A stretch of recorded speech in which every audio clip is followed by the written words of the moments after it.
Welcome back to the PCS Journal, everybody. I'm Al Rochelle. Well, there's a new summer internship program. This is available for high school juniors in Pinellas County schools. And recently, the students had an opportunity to learn what we would call the secrets of landing a new job and also to meet their prospective employers. Let's check it out. Today is round two of the Summer Career Acceleration Program process. First round was where we met with potential internship hosts, businesses that are interested in hosting interns this summer. And now today is one of the events where we start to place students as interns with businesses this summer. And what the students will do today is they're currently going through a class about interviewing skills with Junior Achievement, who's putting on this class for our students. So why should they choose you over somebody else? Achieve a Credit Union is going to work with the students and set up an account for them, so their stipends that they'll receive this summer will go direct deposit into an account, and then they will start to interview with about 40 businesses at this location for Central Pinellas that are going to host interns this summer. And what will happen is the students will select their top businesses that they would prefer to intern with, top 5, and the businesses will do the same for the interns, their top 5 candidates for interns. And this program was just absolutely perfect for CME, Custom Manufacturing and Engineering, and it really is exciting to be here and meet the students. I think the main attitudes or skill set or characteristics that we're looking for is this somebody that wants to come in and really learn a trade or learn some rules and how to really handle a job?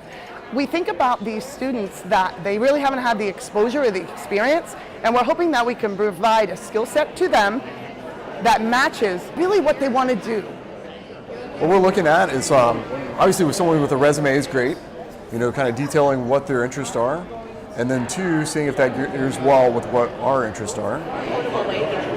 We're looking for students who are eager to learn and to participate and engage. We're not expecting perfection or someone with experience. We are expecting someone who's coming in and ready for us to mold.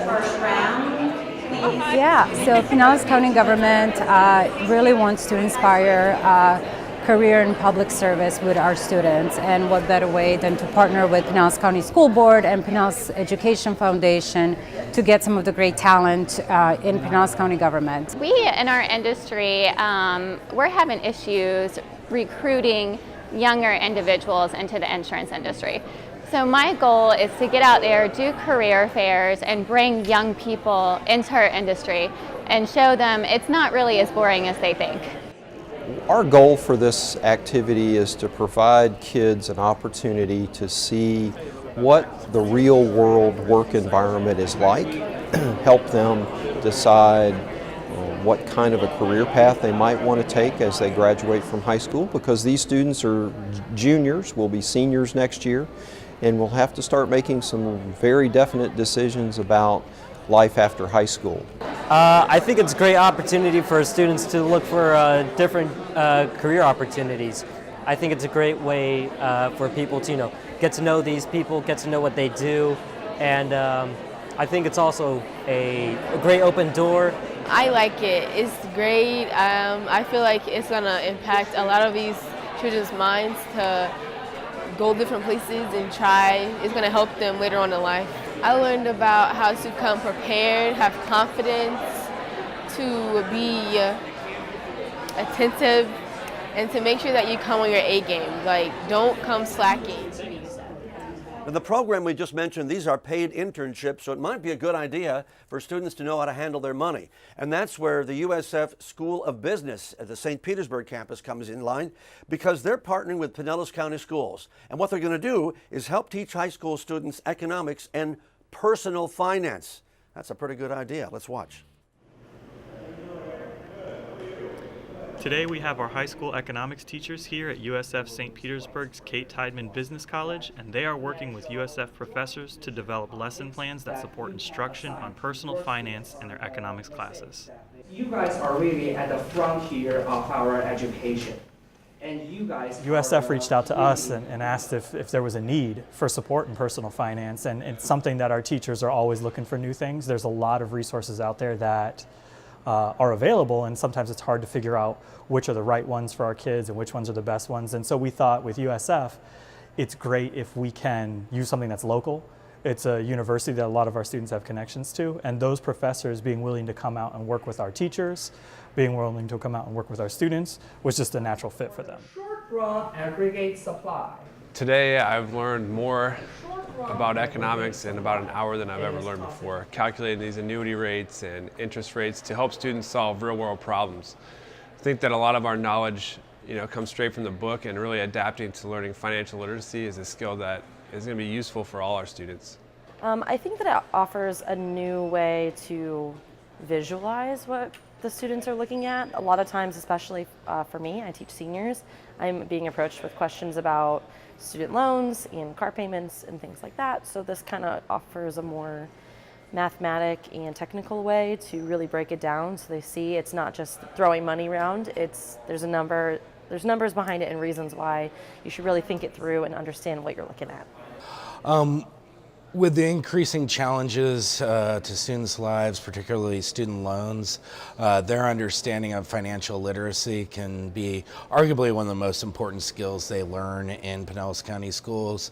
And as we expand our requirements at the state level of financial literacy standards, we are going to need to increase our toolbox of how we can help these students. I think it's great. They want to work with the community, and a lot of our students really need to see the value in partnerships and collaborations. It starts at the top, working down, and to see that our local university is willing to help them and take them in and teach them basically secrets to managing your wealth. It's a great thing to have. And finally, as Dr. Grego mentioned, this is award season. My gosh, the pages and pages of awards go on and on. So we sent our crews to one of these award ceremonies at Ruth Eckerd Hall, and this was for Hispanic Student Achievement. Take a look. It feels just an amazing opportunity to be here right now with all these people. It's just an awesome experience. We have a number of students that we are recognizing, not only because they are students of Pinellas County Schools, but that they have decided that absolutely nothing will hold them back.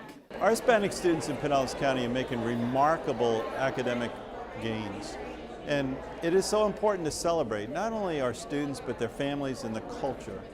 And so I am so pleased to be here and to recognize the legacy of Maria Edmonds and the impact that she had on our community, specifically our Hispanic community. Siguen estudiando porque todos ustedes son el futuro de nuestra comunidad. Buenos días, mi gente, ¿cómo están? This event honors Maria's legacy and her life, because her life was dedicated to the success of each and every student that she ever worked with. And education is so important, and Maria, being an educator, felt that the strength of our students was really the strength of our community. The Hispanic community, the Latino community, is so family-oriented that this event is more meaningful to them in terms of not only their students' accomplishment, but their families' accomplishment. And it's important for us as a school district to recognize their culture and to really honor it each and every day. And so when I meet young people like this 5th grader here at Cypress Woods, or I meet students throughout our district, there's such a connection between what they're doing, how they're succeeding, and what their goals are. And this is my first award. Well, this is my first time going here and going on stage. And I could not be more proud of him. He's kind of blown me away with how well he's been doing in school. It's a very big achievement for her, and I love to celebrate all her achievements. And she's a very hardworking student, and I'm very proud of her. I'm really proud, for for my son. He's gonna select for the hours, Hispanic hours. I am very ecstatic for her. I think it is such an honor. She worked so hard being her age, so I'm just very happy for her. I worked really hard in school and I really appreciate being here and honored for all the hard work that I've been doing. Today is a very special day. I'm very proud of my son because he is an outstanding student and very proud of being a Hispanic. Yeah, I feel proud because this is the first time I've ever done it, and I feel like it just makes me feel special. What are we going to do with all of these high achievers? You know what? We're going to have more of them, right? Hey, that's our show for now. Thank you so much for watching. Until next time, I'm Al Rochelle. Take care, everyone.